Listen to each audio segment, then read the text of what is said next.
Dans tous les cas, ce soir, ça y est, tout est en place. Ça se joue à la Maison-Blanche. Volodymyr Zelensky, le président ukrainien, est arrivé. Donald Trump l'a accueilli avec une première prise de parole.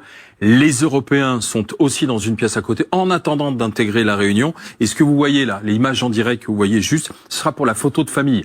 Tout à l'heure, vous voyez le drapeau européen, c'est pour Madame von der Leyen, le drapeau de l'OTAN pour Mark Rutte, et puis ensuite qui correspond à toutes les délégations, chefs d'État et de gouvernement qui sont présents. L'édition spéciale continue maintenant, et c'est Marc Fauvel qui prend les rênes. Bonsoir Marc. Merci Alain, bonsoir à vous, bonsoir à tous, ravi de vous retrouver pour cette émission spéciale. La suite donc sur BFM, le sort de l'Ukraine est-il en train de se jouer sous nos yeux en ce moment même dans le bureau ovale à Washington? C'est l'une des questions qu'on va se poser ce soir, 3 jours après sa rencontre avec Vladimir Poutine. Donald Trump remet ça donc, mais avec Volodymyr Zelensky. Les deux hommes sont en ce moment en face à face, en tête à tête, après la conférence de presse commune qu'on a pu suivre ensemble il y a quelques minutes. L'Europe, elle aussi, s'invite à la table des négociations. Sommes-nous à un tournant? À quel prix pour l'Ukraine? Émission spéciale sur BFM TV. Soyez les bienvenus.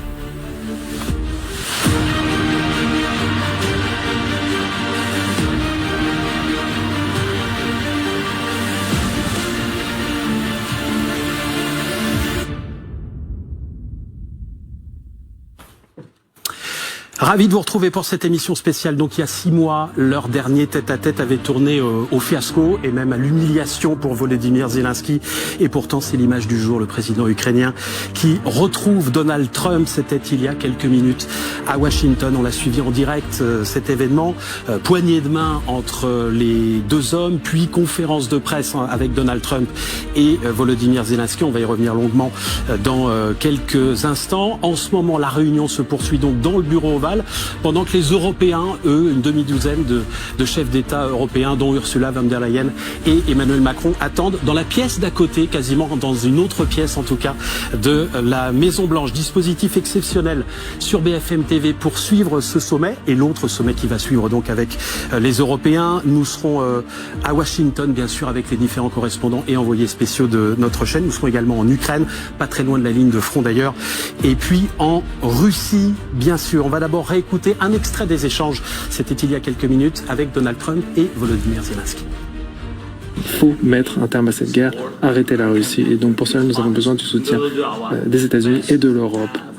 Et nous allons faire tout ce qui est en notre pouvoir pour le faire. Je crois que nous avons déjà montré que nous sommes un peuple fort, soutenu la proposition des États-Unis et du président Trump de mettre un terme à cette guerre par la voie diplomatique. Nous sommes prêts à avoir une réunion trilatérale, comme l'a dit Donald Trump. La guerre elle va se terminer. Et quand elle se terminera, ça je ne peux pas vous le dire, mais cette guerre va se terminer. Ce monsieur veut que ça s'arrête. Vladimir Poutine aussi, je crois que le monde entier en a marre de cette guerre et donc on va trouver une solution. J'ai déjà mis un terme à 6 guerres. J'ai cru que celle-ci serait la plus facile, mais il se trouve que non. C'est assez difficile de mettre un terme à cette guerre. Donc voilà, cette guerre aussi, je crois qu'on va y trouver une solution. J'ai confiance. Voilà pour les mots de Donald Trump, donc tout à l'heure lors de cette conférence de presse, aux côtés de Volodymyr Zelensky. Thierry Arnaud, vous êtes sur place pour BFM TV à la Maison-Blanche à Washington. Après cette conférence de presse, c'est un tête-à-tête entre les deux hommes, qui n'est pas tout à fait un tête-à-tête. D'ailleurs, il y a d'autres participants autour de la table. Pour l'instant, pas de porte qui claque comme il y a 6 mois, ça se passe plutôt bien. Vous avez des indications, en tout cas, personne n'est sorti. Oui, c'était très attendu, très important, ce qui allait se dire dans ce bureau ovale avec ce point de presse typique de la manière dont les conduit Donald Trump depuis son retour ici à la Maison-Blanche, mais presque aussi important que ce qui a été dit. Il y a ce qui ne s'est pas produit, ce qui n'a pas été dit.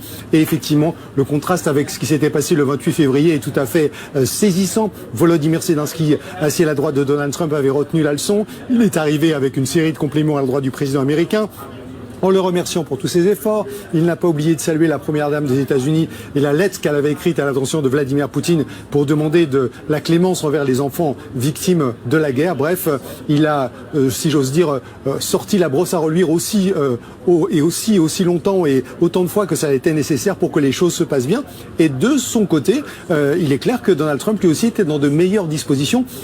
Vous aurez remarqué comme moi le début de cet entretien assez intéressant où il donne la parole assez longuement à un journaliste qu'il connaît bien, qu'il a précis, qui s'appelle Peter Doocy, qui est un journaliste de Fox News et qui lui tend toute une série de perches au fond, de bâtons pour taper sur Volodymyr Zelensky. Et à chaque fois, il s'y refuse. Par exemple, lorsqu'on lui demande qui a les meilleures cartes en main, vous vous souvenez qu'il y a 6 mois, il avait accusé Volodymyr Zelensky de faire courir un risque de la Troisième Guerre mondiale parce qu'il n'avait aucune carte en main. Il a refusé de répondre à cette question. Et il a dit que les États-Unis, c'était évidemment un premier point important marqué par Volodymyr Zelensky, que les États-Unis étaient prêts à faire des gestes concrets pour garantir la sécurité des Ukrainiens dans le cadre d'un apport de prêt. Alors quel geste précis? Eh bien ça sera au cœur des discussions qui se déroulent maintenant dans le bureau ovale et qui vont continuer avec les Européens qui disent clairement que pour eux, au fond, c'est ça le sujet central du jour aujourd'hui. Les garanties de sécurité pour l'Ukraine. Faire la paix, ce sera évidemment extraordinairement difficile et on en est très loin, mais un premier pas serait déjà de savoir comment on pourra soutenir une armée ukrainienne, comment on peut garantir que si jamais on arrive à définir cette paix, on aura créé des conditions solides pour que plus jamais Vladimir Poutine ne soit tenté d'attaquer l'Ukraine. Thierry, je voudrais qu'on dise un tout petit mot également de la scénographie en ce moment même derrière vous à la Maison-Blanche. Pendant qu'on entendait tout à l'heure Donald Trump et Volodymyr Zelensky lors de cette conférence de presse d'une vingtaine de minutes, il faut imaginer que les chefs d'État européens, les 7 chefs d'État européens et représentants de la Commission européenne sont déjà sur place. Ils sont arrivés il y a quasiment 1 heure. Ils sont à l'autre bout de la Maison-Blanche, c'est ça, et ils vont rejoindre la réunion tout à l'heure, mais pas pour l'instant.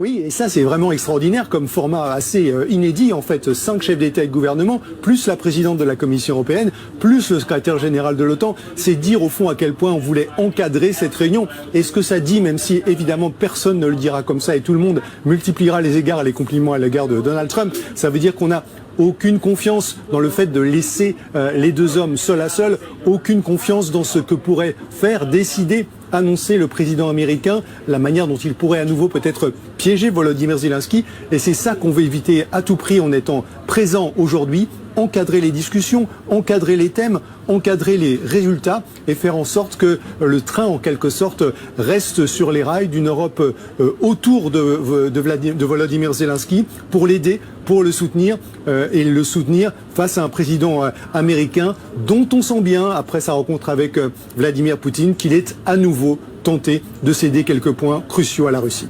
On va vous retrouver régulièrement, évidemment, tout au long de cette soirée. Vous nous rappelez simplement le timing. Il est 20h07 ici en France, 6 heures de moins chez vous à Washington. La suite de la soirée chez vous avec les horaires précis, si c'est possible, même si visiblement on a pris un petit peu de retard.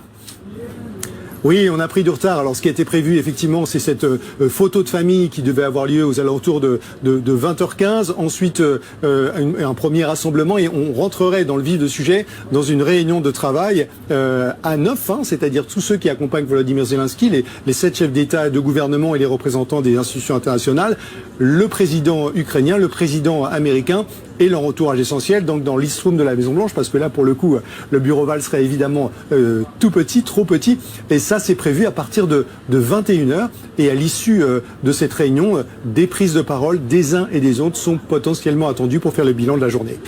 Merci beaucoup Thierry Arnaud et à tout à l'heure l'un des envoyés spéciaux de BFM TV à Washington. On ira également, je vous le disais il y a quelques minutes, en Ukraine tout à l'heure pour voir comment la population ukrainienne réagit à ce sommet et à ces possibles annonces tout à l'heure. On ira également à Moscou, bien évidemment, voir comment la presse moscovite raconte ce qui se passe aujourd'hui du côté de Washington. Pour évoquer cette situation et ce double sommet donc de Washington, j'ai le plaisir d'accueillir ce soir Nicolas Poincaré, grand reporter à BFM TV, rédacteur en chef de Ligne Rouge, Romain Mielcarec, qui est journaliste spécialisé en défense pour la rédaction de BFM TV, Claude Blanchemaison, qui était avec nous il y a quelques minutes et qui nous a fait l'amitié de rester ancien ambassadeur de France à Moscou, auteur de Fragments d'un parcours aventureux aux éditions Temporis, Marianne Babiche, qui est conseillère en communication franco-ukrainienne, et Ulrich Bouna, qui est analyste géopolitique. Bonsoir à tous les 5. Elsa Vidal, éditorialiste en politique internationale, va nous rejoindre